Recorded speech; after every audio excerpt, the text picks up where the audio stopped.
Hello, White Sox fans, and welcome to another edition of the FutureSox podcast. My name is Ian Eskridge. Joining me this afternoon is our managing editor-in-chief, James Fox. And as you know, the MLB Draft is about a week away as we are recording this. So we have Jeff Ellis of Locked On Guardians with us. How you doing, Jeff? I'm doing well. It's one of those things where I dread it being upon us because I have so much to do, but I can't wait for it to be done. It's that time of year. Yeah, it's a whole big hurry up and wait thing. You just keep on churning out mock drafts and looking at all the guys and trying to figure out what all these agents are working on in the background. And yeah, it's a whirlwind for the next week or so. So let's go ahead and start with how long you've been doing Locked On Guardians and how long you've been covering drafts, and just give us a little bit of background here. So let's see. The long one of it is I think I started covering my first draft around 2010. Hopefully none of that work resurfaces. It was, you learn a lot as you go. I have definitely learned a lot since that time. I started at Scout, replacing Kylie McDaniel as the MLB draft analyst back in, I believe, 2013, maybe 2014. Then Scout became 24/7, then 24/7 got rid of all baseball, and I jumped over to Locked On about 5 years ago, becoming the Locked On Guardians host for the network. So it's been a windy road, but a fun one. Yeah, that's a lengthy resume that you've got going on there. So let's just hop on with this year's draft and how you think that this draft class kind of compares with previous drafts. I don't know how long you want to go back, but how this one you feel varies compared to the other ones, and what are the strengths of this class in particular? I think the top of it's really nice, honestly. Like, I kind of like it a little bit more in terms of depth in that first and second tier than most years. The problem really, and like when I was doing my capsules, it's like it was really easy to get to about 14 or 15, and then it's just a dead zone. Like, that is kind of the problem. It's like this 15 to 40 range, maybe 15 to 35. There just isn't the players that there typically is in the past. That just doesn't quite exist right now. So it's a bit of a problem. Then after that, it's about most classes are. So it's figuring out how you're going to navigate that area of it. It's a weird situation where, I mean, people are going to say it's a bad draft class. I say, go look at it like 2020. Like, you can look at the results from that. There's been some really putrid draft classes. I don't think this is going to be a terrible first round because I do think the top half is pretty solid. And there's going to be a few guys who hit in the kind of secondary spot, and there's guys I like in that range. But right now on paper, that big weakness is unlike something we've ever seen. And then that just kind of leads to this point where it gets called a bad draft class. But I think, once you get into the second round, it's like, yeah, there's not, maybe, depending your view on Cam Caminiti, there's not maybe an elite prep arm. Like, maybe he'd be like 3 or 4 last year. Some people would strongly disagree with me on that. But then there's a ton of interesting prep arms. Like, I think the depth from like 1 to 15 is better than like the last 2 years in prep arms. It's just right at the top. And it's like that high school hitters. It's like you have a first grouping and then a gap, and then your next grouping and then a gap. But it's a weird year. I would put it at that. I do think like the top 2 guys this year, I would have put like in the top 2 any year but last year. I still really like that grouping from last year. But since 2020, I think the top 2 compare positively to any grouping we've seen recently. Yeah, it seems like the depth of the draft is definitely a concern as far as the high profile talent goes. It's not that I feel that there's not going to be a bunch of guys that kind of sneak up on people that people weren't expecting to be useful, but yeah, I can see that. So what are you thinking for the Guardians as far as their options at number 1, and what do you think of that situation currently? It's an interesting year for it. It's probably the first time in a while, as much as I do like those top prospects, that there is not like a 1-1 up the middle guy, which is what teams typically want, is, a shortstop, a center fielder, a pitcher who you really trust in that range. For Cleveland, for the longest time, I had Travis Bazzana there because they love contact. They love Cape performance. He was fantastic in the Cape. He, very smart kid who lives, eats, and breathes baseball. Completely went out and changed his swing to access more power. He really seemed like a Guardians type of guy, but of late it feels maybe like so many of their quotes are about the totality of the draft. And I had one person tell me, and I kind of like this quote, that they're building their first day backwards. They're building it from 48 to 1, which is maybe not how I would want them to do it, but that is apparently how they're doing it. So if you're building it from 48 to 1, then you're trying to save money to get more at 48 and 36. And that is where maybe more Weatherholt comes in, who does have the, 2 hamstring injuries in a 365-day period, who isn't quite as big, who has not produced the power even with similar batted ball data. I know people talk about Jack there. He has the highest chase rate in college baseball, and they do have a lot of guys in their system with chase. They go for contact, and sometimes they get chased, but I think him being first base only with the chase makes it hard there. And I think a lot of their talking with prep guys is hoping to slide someone. And so, you kind of mentioned it. I feel like JJ Weatherholt was a guy who, like, before the process started, like, a lot of people thought might go 1 anyway. Like, a lot of people thought he was the best player in the class, and that just kind of fits. Just what do you think, like, the differences, I guess, with him and Bazana? Bazana definitely can't play shortstop. Do we know that Weatherholt can't? Is it just, like, power? Why is Bazana, I guess, like, seen as the better option? Bazana, to me, so when you look, he has, talking to people, like, the best work ethic I've ever heard people talk about. Like, his work ethic is a separator. We had Jeff Ponce on our show who called it Kobe Bryant-esque. He has the weight of a country on his shoulders. He really wants to be a star to make baseball bigger in Australia. And this isn't a kid who's going to wilt under that pressure. I think there's also a benefit that he's an Oregon State kid, if I'm being honest, because of the high level of success from players from that program. I think when you look at translation, that matters with hitters. With pitchers, sometimes you want guys from bad programs because you can fix the errors. Hitters, it's harder to fix what they've already ingrained. So I think that also benefits. We haven't seen a ton of West Virginia guys, right? Like, it's a program that's doing better, but it is not one that's known for its high level of success. Bazana, going back to the work ethic, he drove, I believe, 4 hours each way to go to Driveline for multiple weeks during the summer, completely changed his swing. His pull rates were through the roof. And that's why, even though him and Weatherholt have virtually the same 90th percentile exit velocity, it's like 0.8 tenths difference, which is significant, honestly. It may not seem, but it is. It's because Bazana changed his swing to access that power. So he's already made the swing changes that you might hope Weatherholt makes. And then, listen, his hamstrings might be fine, but 2 hamstring issues in 1 calendar year scares me. And maybe this is just because I'm, a Guardians podcaster, because we just had Gavin Williams throw his first pitch. He was a guy with injury issues. Chase DeLauder has been missing for 6 weeks with turf toe injury issues. This team keeps drafting guys who have health issues, and they all keep getting hurt. I could keep going. Like, you didn't even mention Espino. Yeah, I didn't go back far enough to bring up Brady Aiken. There was even like someone, and that's the thing, like Espino and Tristan McKenzie are guys where it's like they ignored body type. Like, there was concerns because of body type leading to health issues that they just kind of blew past, that other teams had issues with and concerns.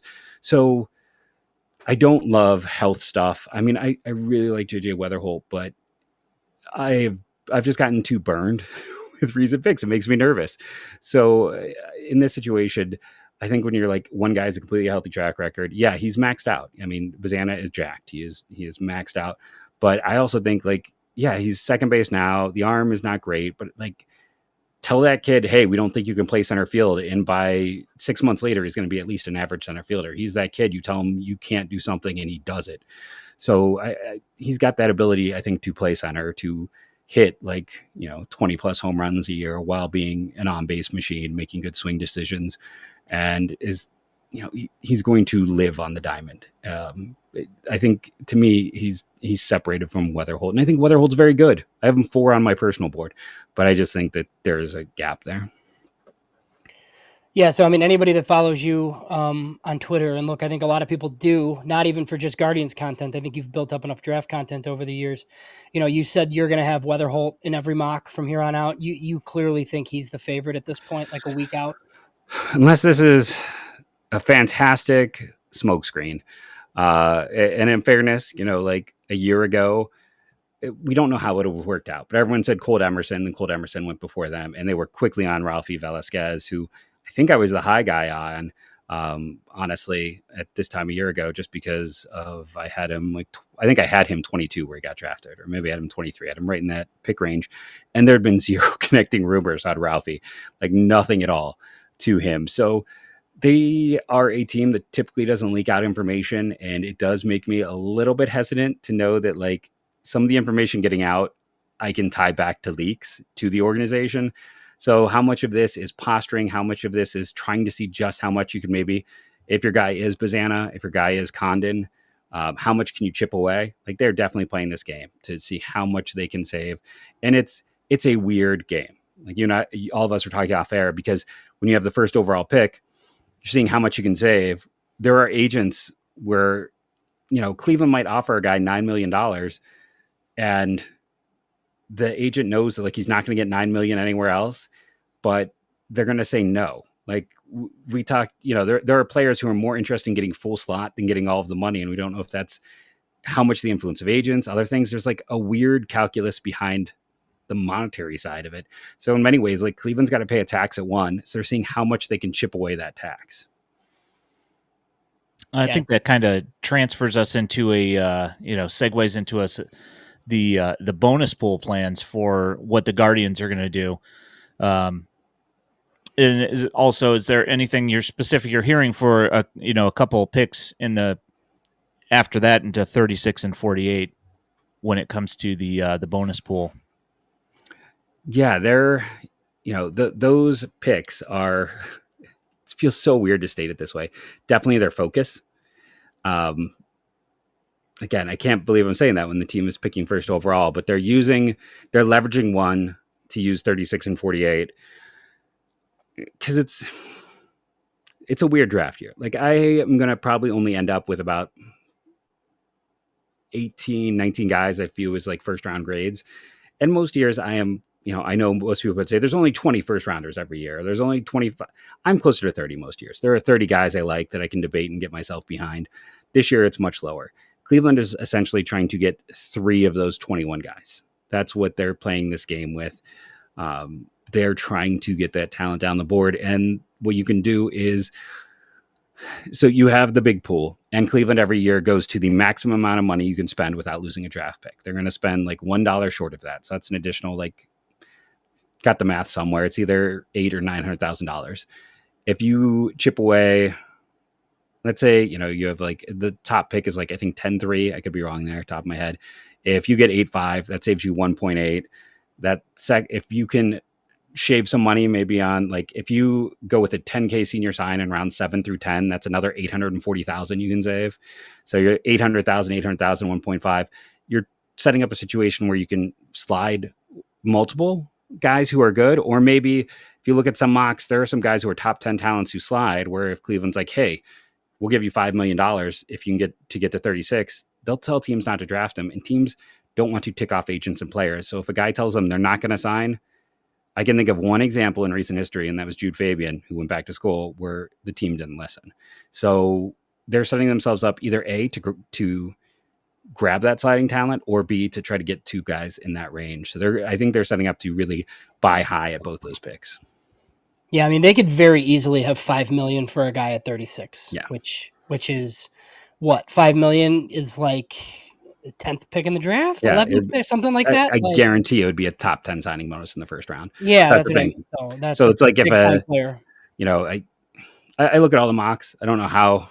No one knows what's going on, but like, reference CBS's mock that I saw the other day where they had Connor Griffin and Nick Kurtz like in the mid-teens. It's like, if that happens, Cleveland's going to be trying to convince one of them, hey, you're only going to get $3 million here. We'll give you 5. Like, and in those cases, that's a win for the agent, because the agent can be like, I got them this much over slot. I got them a top 10 deal.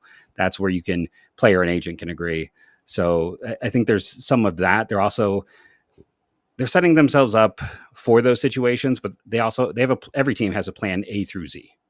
Like, so if they don't, the only time I can think of a team not having that was the Dave Stewart Arizona Diamondbacks when they. Oh God, Tony La Russa, don't. Yeah, I mean that team. They were somehow the first overall pick, and they were 1.1 million under slot. Thing I've never seen in my life. So when they took Dansby, yeah, and then they traded him very quickly too. Yes, and then they, like I said, they didn't go big money on anyone on day 3, even though they were again over $1 million under the slot. It was ridiculous. You're waiting for like the bonus pool to get spent, and then it never does. It's very strange. It's like even last year, I feel like the Pirates did that. They didn't use any of their overage. The Twins never use any of their overage. I don't know offhand. Does Cleveland go right to the 5% usually? Yes. The only year they didn't is 2020. They were under slot that year, but I don't know if we can take anything out of 2020 because it was such a weird year. But every other year outside of that, it was a Jacob Bresnahan last year. They went and gave a lot of money. Yeah. If you believe the hot rumors, they had to renegotiate with Alex Mooney. That's the only reason they didn't get everyone signed. They let 2 guys get to school. Mooney kind of changed his mind. If you believe the rumor, typically they sign every guy, all 21 guys, and they go right up. They are a few $100s short of the max range, or sometimes they go right up to, like, I think it was 2021 or 22. Like Jake Miller was their 20th pick, and they give him every last dollar they could without going over. Yeah, nice. So I mean, you're an analyst. You're also a fan, though. I mean, you do Locked On Guardians. What's like your most ideal outcome here? I think I know your answer, but what do you want? And then what's the vibe of just Guardians fans right now regarding the number 1 pick? It's exciting. Cleveland's never had the first overall pick. Their greatest second round pick in franchise history is Greg Swindell, if anyone's old enough to remember the lefty. I think my favorite piece of trivia is they took Greg Swindell and Jeff Mutis because he used to alternate AL, NL every year. And the 1 year in between where they would have had the first overall pick was Ken Griffey Jr. So the 1 year they weren't terrible was that year. So that was unfortunate. But as a fan, like, people are excited. I mean, it's Cleveland, so there's always this mix of like the sky is falling, as well as like the excitement because the team is playing well and it's a fun group, and there's a lot of players that make it easy to root for. And then you also add in having the first overall pick. And, I've joked for years that Cleveland isn't a sports town. It's a draft town. We're so used to being terrible in like football and basketball until recently, and outside of the LeBron years, like, the Price Doherty era and then just terribleness for the most part. I guess the Fratello era was mediocre, but we do so much with drafts that is exciting. It's a first overall pick. For me, it's Bazana all the way. Condon, there's just a few little things that make me a little more nervous. It's nothing big. He's my number 2 player. And again, I would have taken him first overall in like any year outside of last year since 2020. I understand the logic, but there's a part of me that just like loves the idea of taking someone like Bazana and then just going college heavy. Like I really like Ryan Prager at Texas A&M. I really like Mike Sirota as like a buy low guy in the second round, stuff like that. Which is probably the antithesis of everything they are going to do, which is me more kind of looking at cheaper signings at 36 and 48, but interesting advanced talent. I don't think that's what they're going to do. It is funny how much the fan base is divided between Condon and Bazana for the most part. And then just a lot of people who don't understand how the draft works. And I'm always like, it's not cheapness at 1. Like, this team is going to spend. Like, the team is going to spend. Let me explain it to you daily. Yeah. It doesn't mean you agree with that, though. I mean, I don't know, Ian, like, at 1 with 19 million, I feel like I'd be conflicted right now. I don't, like, I understand the Weatherholt thing. Like, if you let me, like, to me, okay, if it's Weatherholt, I need to see the rest of the class. Like, I need to see all of the other picks that are going with him until I can decide, like, whether that was the smart move, or if you think Travis Bazana is awesome, like, whether or not you should just take him, right? Like, it's difficult. And I tell Sox fans that every year. I'm like, look, it depends. Like, is that a good pick? We'll hear it next Sunday, right? I'm like, I need to see the rest of it. Like, I need to see all 20, and then I'll, kind of. Yeah. And I mean, it's like, the thing is, this year there's no guy Condon's great, Bazana's great, but there's no definite slam dunk first guy. Like, there's no Bryce Harper or Adley Rutschman, I feel, in this group. So There's no it's generational talent. Yeah, so it's kind of a one. I can't say that I would 100% be locked in on one guy and be 100% confident that that was the right pick to make. So yeah, I'm with you. I have a couple things here. So Jeff, do you think there's any chance the Guardians break the bonus pool record? Like at first overall? Yeah, just Skeens. Like, are they going to beat like what Skeens made last year? There's maybe a small chance they try to do like with Like if Skeens it's like 9.2. like So if it's Bazana. Yeah, maybe there's a chance where it's like if this becomes a sticking point, like if they really like him, because I believe Skeens was like 9.2 million. So it's like maybe it's like 9.2 million and 1,000. But you're still saving. You're still saving 1.3 at number one doing that. Which is great. Again, because we know I'm sure you've talked about this every week, but yeah, and to me that's not that crazy. No, and we know they're going to spend over slot, so that's an additional, like I said, 800,000. So that gives you 2.1 million. And again, if you go cheap at the end in round 7 through 10, which I mean, they've never had a 10th rounder turn into anything in the history of this franchise. Like Paulo Espino is the greatest 10th rounder ever. Yeah. Their 9th and 8th rounders are not much better. So whatever, punt. They've actually had good luck with senior signs. Julian Merriweather, Joey Wendell. Like they've had some of these senior signs work out. So trust your deep scouts. You add that in, you have $3 million to spend. You add that onto the pick. They still could offer a guy close to $5 million at 36 if he slides. You could keep this strategy in place while still doing that if you do it that way. Now, yes, you can't go crazy at 48. You can't go crazy at the other picks. But when you got that top overall pick, my view is don't get too cute. You know, it's trust your evaluation and health matters.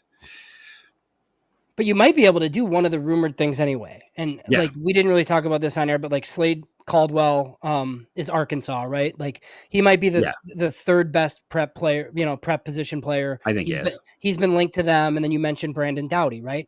You could get both of those guys if you take Bazana. You don't have to take Weatherholt to get those guys. Like they have a ton of money. No, I agree. I think they have all the money in the world to get things done.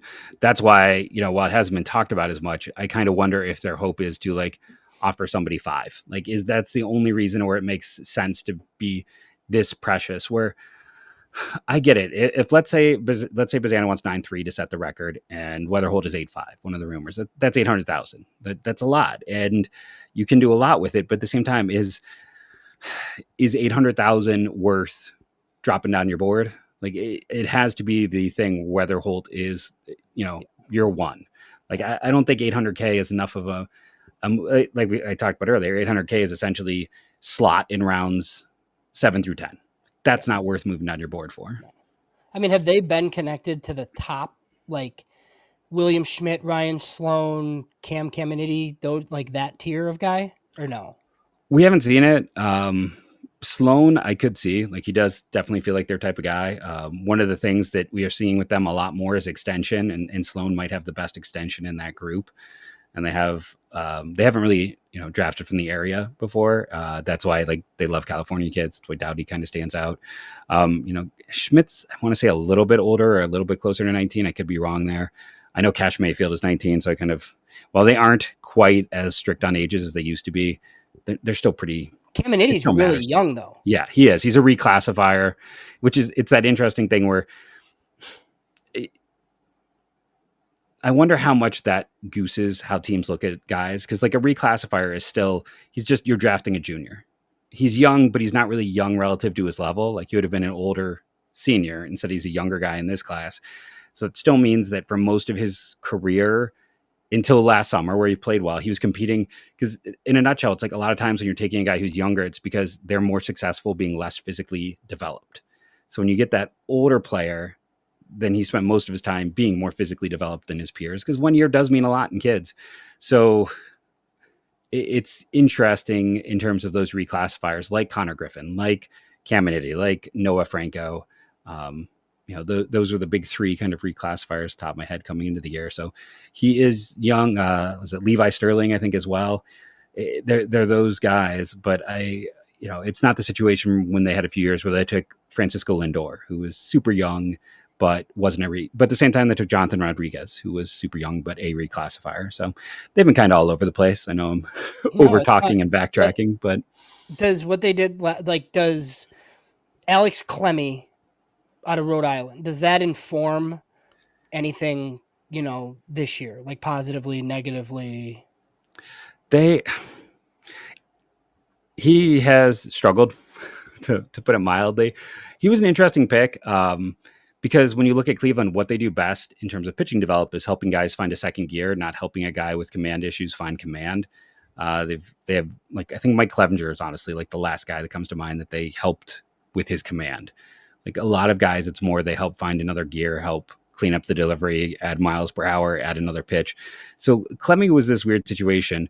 And at the same time, too, like they have drafted a lot of high school arms early, and they've had Tristan McKenzie is the only success. Like they've taken like 8 or 9 arms in the last decade, and they have one success in terms of like the first 3 rounds. Like they have not done well with it. So that's why it is kind of weird to have that focus that they do apparently still have, because it's been ugly. Like they have been very not successful with prep arms in general. So moving on to the White Sox, you've done a solid job of predicting them in the past. What do you think they're looking at 5 here? They have me, I'll be honest, a little bit on, I was saying before, a little bit on tilt. Like I thought I had them very well, and then I thought I had them very well again, and then they took Jacob Gonzalez, which in a nutshell I kind of understood, because preseason he was a top 5 guy. He fell to them. They took a gamble. It's an up the middle guy. Those are always valuable. There was a chance that maybe they thought they could, make that work. They've had a lot of success with prep players. This pick has had maybe more rumors and less consistency than any pick in the top 5. I think I've seen about 10 different guys mocked there. It just feels like right now, I think part of them wants to go prep, but I think the value is in college players. And I think they're more likely to go with, look and pay attention to like who is the relative slide, like who is the interesting college guy. I think it's going to be college. Maybe I'll be wrong in that statement, but I think the value for most people is college at that point. And if you're taking a prep guy, you're probably reaching a little. So I think they'll just kind of sit and see who's available.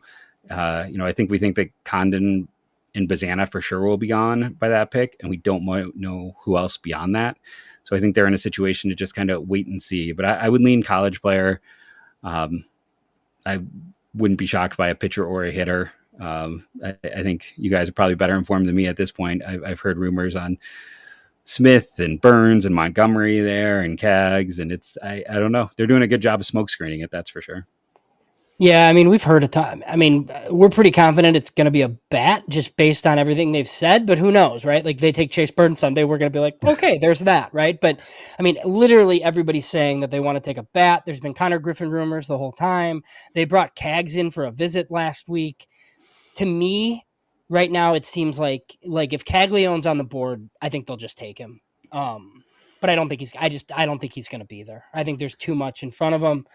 And then at that point, like if Weatherholt and Bazana are gone too, like I do think they just go Connor Griffin.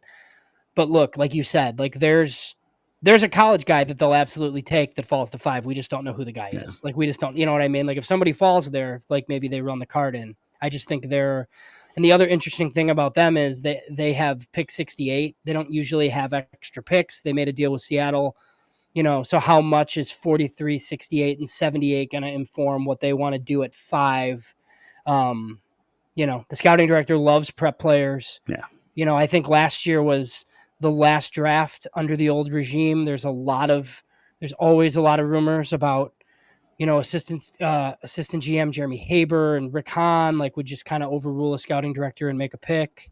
Jacob Gonzalez was under slot. That pick was weird to me, but they used the savings on George Wolko and Christian Opper and some other stuff. So they had a really fun day too. I really liked Rico Nishida. I remember you guys took that was one of those guys I kept hoping for to Cleveland. Yeah, those names. It was there. The Carolina League hates Rico Nishida. Every other team in the Carolina League. We loved him on the podcast. We talked about him for a while. He's one of those kids, and that's the other thing I'll say. Like Cleveland has been all about Cape performance. Last year, the White Sox were as well. So there was a lot of players I was talking about and writing up for Cleveland because of Cape performance of the White Sox doing everything. Yeah. So there was that. In that second round area is a perfect time for a prep arm. And I pulled up my data just quickly. Cleveland can go over 916,000 just as a final point to that. Right, maybe. exactly. And that's what I've been talking about that with the White Sox, and we're going to film our show or do our weekly show later. I mean, the White Sox overage is $730K. I mean, that's significant. And the Sox have been pretty good about going right up to 5%. I mean, we criticized Jerry Reinsdorf for a fair share, but they've spent on the draft like since these rules have changed. So, you know, whether they take the right guys, that's another story, but they're definitely spending enough money. It feels like they've had success with the prep talent. That's More why so I want in them to keep Cleveland. doing it. Yeah, So I it want just seems to them make to keep doing it. sense to lean into that for them when they. It's like, as a Cleveland guy, again, it's kind of mind boggling. Where hopefully I'm not. It's Noah Schultz? Did I remember his name correct? Like the raw, huge lefty from high school got to AA before Parker Messick, maybe the most polished college lefty in the same class. Like it's interesting what they're doing with prep talent. So I there's a logical connection there for sure. Well, and the White Sox have had no success like in like the second round. So I mean, I think like Grant Taylor looks promising, but I mean, like Gavin Sheets is in the big leagues, but I mean that's kind of like, you know, the second round has been a rough spot for the franchise for as long as I've been doing this, for sure. Yeah. 40 years. You know, it's not been good for at least 40 years. That's as far back as I tracked it. But yeah, it's been not the best track record. No, because I know I was just looking at like recently, like teams that spent over $3 million in the comp or second round, like is Cleveland going for it, and like how successful has it been? And like one of those 8 guys was Jared Kelly, and the only successful guy was Sean Manaea. So that's the other thing where I'm like, I don't know if this is the right approach, Cleveland, because yeah, it's a small sample in the last 15 years, but it is a terrible sample of, you know, Jared Kelly's and Daz Cameron's and, you know, Ben Kurdna's, and you know, it's not a successful grouping to actually attack and go that way. So I don't know. I am definitely in the camp. I feel like Cleveland needs to just take the guy they like the best, and I almost feel like Chicago needs to take the best prep player according to their board. If it's Griffin, is it Rainier, whoever it is, and then go from there for both these teams to be successful. Because I don't know, maybe it's an unpopular opinion, but it's like I would like both these teams to be successful. You know, I've enjoyed your guys' show through the years. White Sox fans have always been kind to me as well. So it's like I would rather this be a fun competition between these two teams than not. So I'm actually hoping that both these teams make good decisions and find success on draft day.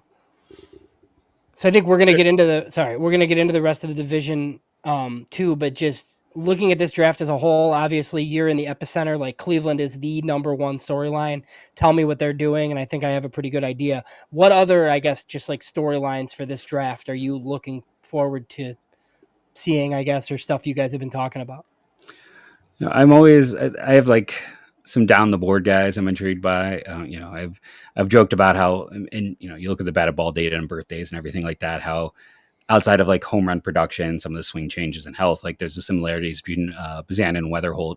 There's a Patriot League version of that with 2 guys. Like there's, I was able to scrape together, you know, 150 players batted ball data, and there's only 5 guys who are like dark green and contact chase and 90th percentile exit velocity. 2 are Bazan and Weatherholt. 2 of them are both in the Patriot League, and that's Sean Keys of Bucknell and Rafe Perch of Lehigh. So it's like, and then those 2 guys, Keys is a year younger, but they have almost identical birthdays as well, as on top of identical batted ball data. Like this is the closest I've ever been to like, okay, so we are living in a simulation, because these are just clearly copy pasted guys of each other in both of these leagues. But you know, it's some of those down the board guys that I'm always kind of more intrigued to see and look at. You know, players that, you know, watching as much as I could at the combine. It's like Nathan Flewelling, the super young Canadian catcher from Alberta, not a place I've written about many prospect profiles, but who had like, I think the hardest exit velocity on his day. Luke Sennard at Indiana, who I think is one of the best sleepers in this class, because he didn't pitch at all this year. And then he shows up at the combine and has 3,000 plus RPM spins on his breaking pitches after setting the Indiana strikeout record a year ago. It's like players like that like really intrigue me in terms of it. The big names are always fun, but it's like for me, the real fun starts to be on that day 2 when I can be like, oh, here's this guy I know, and this is why I like him. And you know, occasionally I'm right. Sometimes I am very wrong. You know, shout out to Tristan Pompey, my biggest draft failure ever in terms of my rankings versus the board. But, and then there's also Sean Murphy, where I was the only person who put a first round grade on him. So you win some, you lose some. But I'm always going to look forward to kind of more of what happens further down, and then just seeing who gets to school. Because then it's like I always take my big board and put together a list based on sophomores and guys who'll be draft eligible sophomores and juniors, and start putting together lists for the future the minute the draft is all done with signings. You have any thoughts on the Royals and Tigers at 6 and 11? The Tigers, we assume prep. They went prep heavy a year ago. If you believe all the hot rumors, Cam Caminiti isn't getting past there.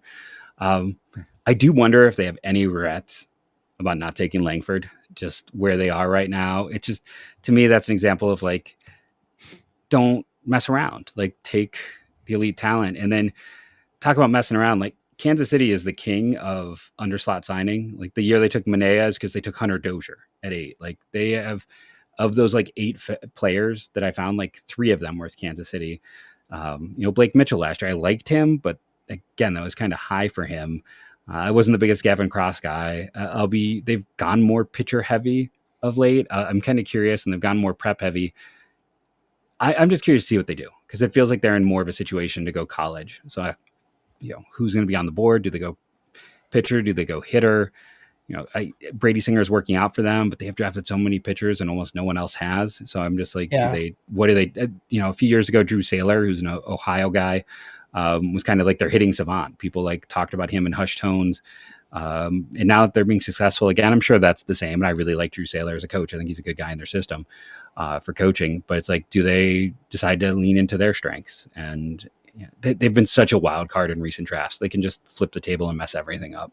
Well, they hired Brian Bridges of the Braves too as their new scouting director. So he's very pitching heavy, loves lefties. So I think my mock draft 3.0 comes out Monday. I think I have Hagen Smith to them just because that's just a Brian Bridges play. But I don't know, is the scouting director making that pick, or is it JJ Piccolo? I don't know. I don't know. That's always the hard thing. I don't know how Kansas City runs. So we don't know who's going to make, or it's like, does he not get to make the pick this year? Does he make it next year? It's always that integration of everyone. I mean, I don't know if you hire Brian Bridges and not let him run the show, but it's just kind of, and then look, the Twins are further down the board. They have 2 picks. They're weird too, because of their model, they love power.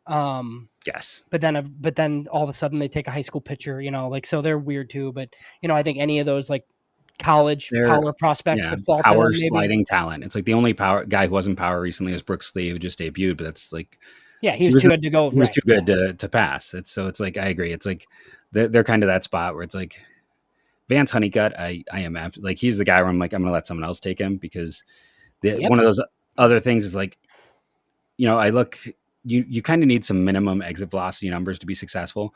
But I was trying to go through and find guys who were unsuccessful in the Cape, because this is a big sticking point on our podcast. It's like, Condon was a small sample size, but it wasn't great on the Cape.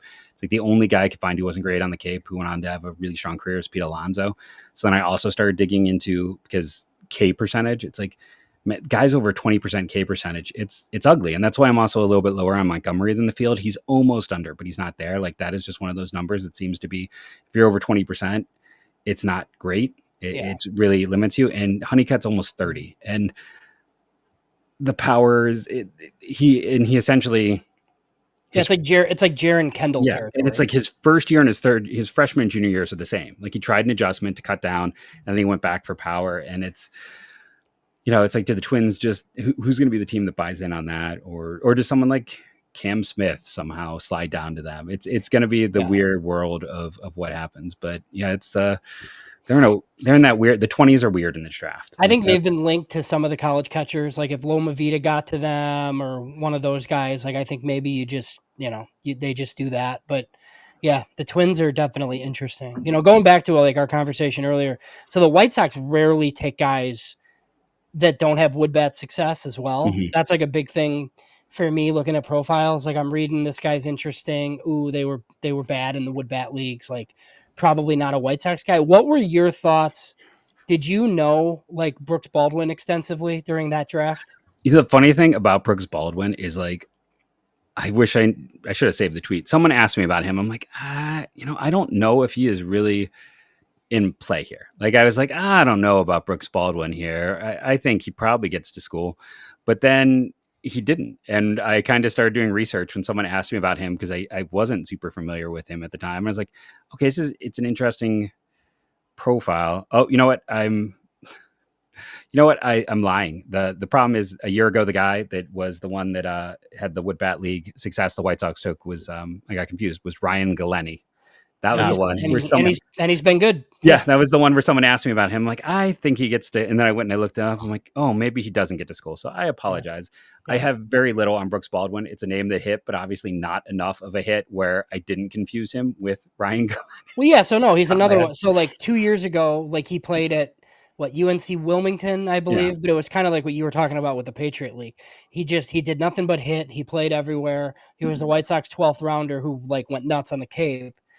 And now he's in AAA, and he's like one of the top 20 prospects in the system, Ian, that's, might play in the big leagues this year. 100%. So, it's just people have kind of asked us, like, who's this Brooks Baldwin? But I remember at the time, like, look, he's a 12th rounder that got 200 and some K. So he's really like their 7th rounder. I'm sure you're playing the same games, Jeff, when you're explaining it to people. And 100%. Well, now it's kind of played out. He's pretty good. So yeah, well, it's like, and just the last year we were just going through Wood Bat League data and talking, and two of the big names on that discussion were Rico Nishida and Eddie Park.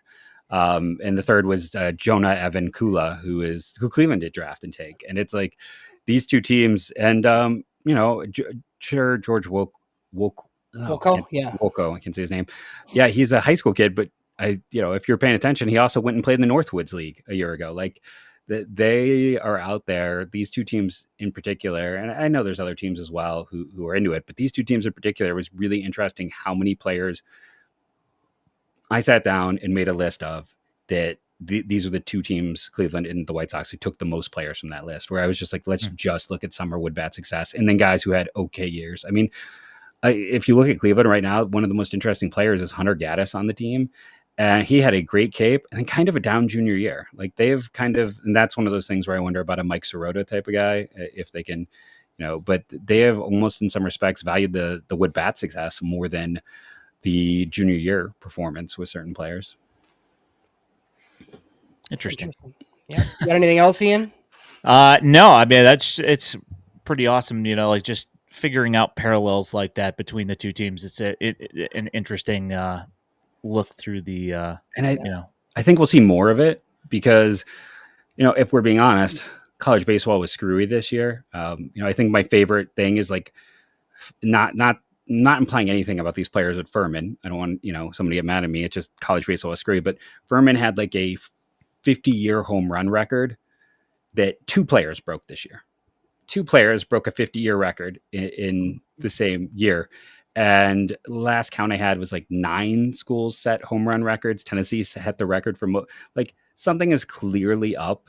And there was some of that on the Cape. There's a few guys who hit just unreal amounts of home runs relative to what we're used to seeing in the Cape. But I think in some respects, the Cape data is a little more sacrosanct for teams because it was not as screwy as the college baseball data. And, if you want to dive deep, juiced balls, messed with bats, I had someone tell me like the one team was doing everything short of like banging trash cans in terms of data pass. Like, it was a weird year. So I think that Wood Bat data is important to talk about. And I'm glad you brought it up, even though I had a complete brain fart, because I think it's going to be more valuable than it's ever been to teams. Yeah, having a kid that plays travel ball and uses BB core bats, you hear all of the hot rumors about what kind of bats are going on. And if you look at the Bat Bros Twitter account at all, it shows who's using what bat in college, and it's actually kind of interesting seeing that most of the top guys are using the same bats. So. Yeah. I mean, that's just another thing. Can they use those in the big leagues now? Not allowed.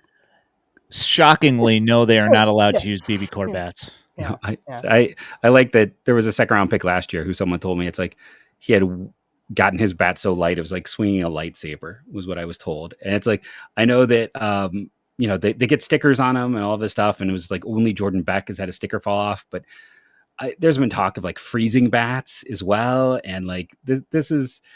I don't know what's going on. I can't sit here and like accuse anyone, but there is so much anecdotal data and stuff that comes out that it just, whenever anyone's like, "Oh, he set a record this year," I'm like, "Well, let's hold back. Yep. Let's look at the big picture. Let's look at everything." It makes this extra hard, but it also makes like a guy using a wooden bat more important than ever. For sure. All right. Well, let's go ahead and wrap this up. Jeff, you want to go ahead and tell us and tell everybody else where they can find your work? Sure. Most of my work is done over on Locked On Guardians. If you do follow me on Twitter, I occasionally have my own YouTube where I'll do random video games and mock drafts. So you can do that. And then I'll also have a link in there to my blog spot because I'm lazy, but I still have to write. Like it's more of an addiction than anything else. So I throw up my big board on there because I every year have to write one of those. I can't help myself. So if you want a free big board, again, just go to my Twitter. You'll find links to everything there. And check out Locked On Guardians. We'll be doing, I'm sure you guys will be doing live streams as well that evening. So maybe I won't try to poach your audience, but you can go watch ours after you do the live stream with the FutureSox guys if you want additional content. Awesome. All right. Well, he is Jeff Ellis at Jeff MLB Draft on Twitter. Next to me is James Fox at James Fox 917. My name is Ian Eskridge at Daily White Sox. We appreciate you guys so much. Thank you for your time, and we will catch up with you soon. Thanks. Have a great one.